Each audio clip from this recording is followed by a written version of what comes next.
we felt good about our scope and sequence documents prior to the pandemic, but knew that there was way too much content to be covered.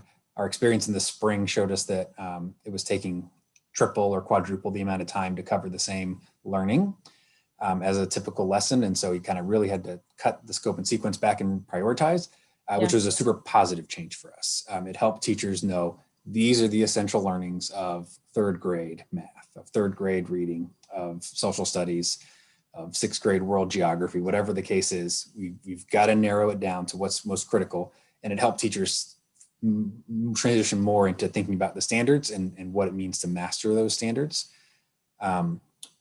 We have not had a lot of success in getting all of our teachers across our buildings to teach a more common curricula. So Google Classroom, and we had Canvas and Google Classroom prior. Canvas had been in our system for a long time, but not well used. It was really just used by teachers who were interested in blended and personalized learning, who were doing stuff on their own, or one or two buildings who had developed something. And so we created course shells for Unit 1. So Unit 1, which is on these priority standards, it comes with these assessments and these activities. Here's what it looks like. So the teacher, you are given that foundational glimpse into what the first unit looks like, because I was planning on doing 2, 3, 4, and 5, but when all my staff members were back into the classroom, we weren't able to do that. But we did spend all this time giving them that first exemplar unit so they could then build out their Google Classroom. People felt good about their planning.